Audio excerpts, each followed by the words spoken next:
everyone, welcome to A Plus Calculus.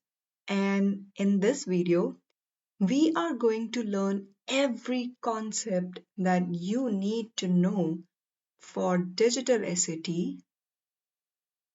for circles.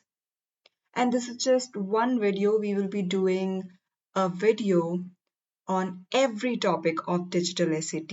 And in this series, I will be actually teaching you just a summary of all the concept of digital SAT. I have created this sort of a cheat sheet, or you can say these are your flashcards, or this is your revision sheet. And right now, if you're preparing for, let's say, December SAT, then you would be doing revision or you would be taking full and practice test. So you would be learning from lot of resources, so you need all the concepts, all the formulas at one place so that you don't miss anything. Okay, so here we go for circles.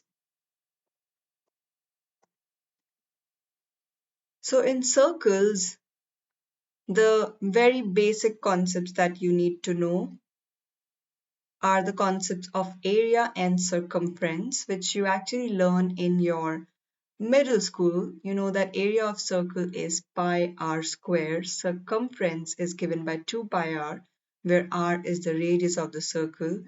And then I think this goes without saying that area of a semicircle will be pi r square over 2.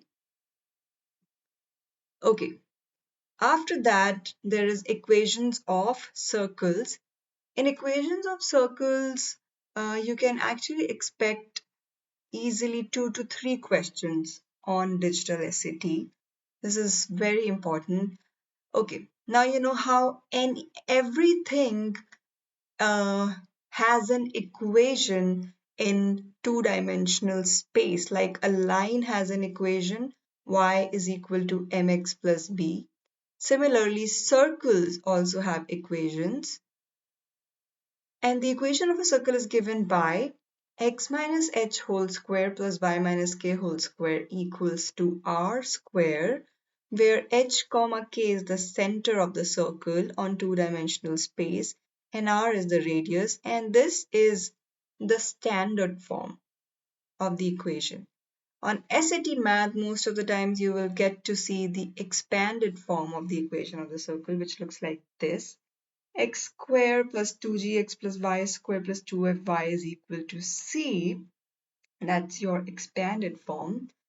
And your center in this case is given by negative g comma negative f. Okay, so all you need to do is you take this term, and you take the coefficient of x and you divide that by negative 2. Okay, so you have 2g, you divide that by negative 2. Okay, so that will be your g value. Okay, that will be the x coordinate of the center. And then to get the y coordinate, you take the coefficient of y term and you divide that by negative 2. So you get f. Okay, so your g comma f will be the center of the circle. And to find out the radius, you can use this formula, square root of g square plus f square minus c. And remember to bring this c on the left hand side. Okay, so I should actually write it as minus c equal to 0. Okay, so then whatever is the value of c, you take that value and you plug it in this formula, g square plus f square minus c, square root of g square plus f square minus c, that will give you the radius. Okay. Then there is the concept of inscribed angles. In circles, you see that the first theorem is when you have a central angle is, you can see, can you see there is this yellow arc, this yellow arc is subtended by this green angle, which is the central angle, and the same yellow chord has been subtended by this red angle, which is your inscribed angle. If you see such a situation, then your central angle is just an angle whose one whose vertex is at the center of the circle. Okay, so if you see such a situation, in that case your central angle will be 2 times that of the inscribed angle. The second theorem on inscribed angle, which is tested a lot on SAT, it is angle in a semicircle is right angle. So if you see a semicircle, and they will not give you a semicircle, but they will give you a complete circle, and they'll give you diameter. So this red color line is the diameter. This dot is the center of the circle, and this red line is the diameter. So this green angle that you see, that will be a right angle, because now this is an angle in a semicircle. Okay, even if you draw an angle like this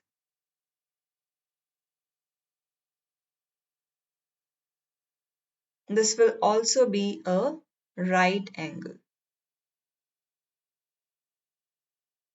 Okay, so any angle that you draw in a semicircle will be a right angle, even if you draw it here like this. Even this will be a right angle. Okay, after inscribed angles, you should also know how to find out whether a point lies inside a circle, outside the circle, or it lies exactly on the circle. So here I've taken 3 situations. You can see I've taken 3 points, x1, y1, which is exactly on the boundary of the circle, x2, y2, which is outside the circle, and x3, y3, which is inside the circle. Now you need to understand that if the point lies inside the circle, in that case, the distance of center from that point will be obviously less than the radius, right? So that's the condition that you apply. So what you need to do is you need to use the distance formula to find out the distance between the center and your given point, right? So this is the distance formula. And if this distance comes out to be less than the radius of the circle, then you can say that the point lies inside. And if that distance comes out greater than the radius, then that point will lie outside. And if the distance comes exactly equal to the radius, then that point lies on the circle. After this, you can expect a question from arc length and sector area. Now, if this is a circle and you want to find out the length of this arc, let's say this is the arc, okay? You want to find out the length of this arc. So its length is given by 2 pi r times the central angle, which is theta, over 360 degrees. So this formula is not given in the reference sheet, so you need to remember this. And actually, you should understand the logic behind every formula. So basically what we're doing is we're just finding out that this arc is, first of all, this arc is what ratio, like this length is actually what ratio of the entire circle. So for that, we are finding out that this angle theta, this is what fraction of the complete angle. So you find out that fraction by dividing the angle by 360. That will give you the fraction, that this arc is what fraction of the total length of the circle. When you have that fraction, you multiply that by the total length of the circle, which is 2 pi r. Same concept is applied if you want to find out the sector area. So your sector area is going to be the area of this region, right? This yellow region. And if you want to find out the area of this yellow region, so first again, you need to find out that this sector is what fraction of the total circle. And for that, you take the central angle theta divided by 360. And now you multiply this fraction by the total area of the circle, which is pi r square. Okay. Now, some questions, in some questions, they might give you and two arcs and you'll have to find out the length of one arc and one arc length will be given. So you should also know this formula. For example, in this case, you have two arcs, arc 1, which is the green arc, and arc 2, which is the yellow arc. Theta 1 angle, right? That angle is subtended by the green arc and theta 2 is subtended by the yellow arc. So you should know that ratio of length of one arc to length of the second arc is same as the ratio of their corresponding angles. So this is the formula that you should use. And same formula you can use for area as well. Okay, but this will only work if the radius is same. Like in this case, both the arcs are part of the same circle. So that's why the radius is same, right? If you take different circles, then this formula will not work. One more formula that is useful is arc length over circumference is equal to theta over 360 degrees, which is actually just rearrangement of terms of this formula. Okay, moving ahead.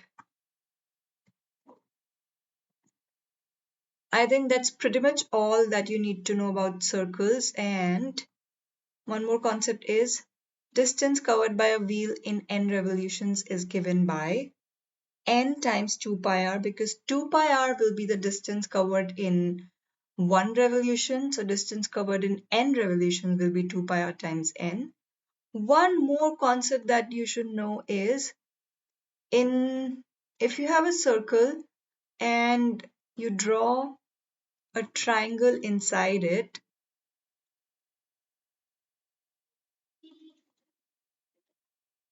So if this is a circle and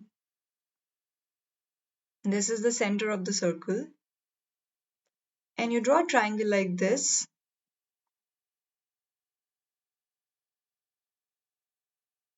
okay, 1, 2, 3, okay. In this case, and actually this also is tested a lot on SAT, you need to know that this type of triangle will be an isosceles triangle because see that in triangle there are three sides and the two sides of this triangle, they are actually radius. So this is a radius, this is a radius, and radius are congruent. Radii of a circle are congruent. Okay, so this side will be congruent to this side. So this will be an isosceles triangle, and then this angle and this angle will be congruent. That's pretty much all that you need to know for circles for digital SAT. And that being said, you need to practice at least 15 to 20 problems based on every concept. Every equation, every formula that you see here, you need to practice at least 15 to 20 questions. And those 15 to 20 questions should be of a different variety. They should be, all questions should be different questions. That's it for this video.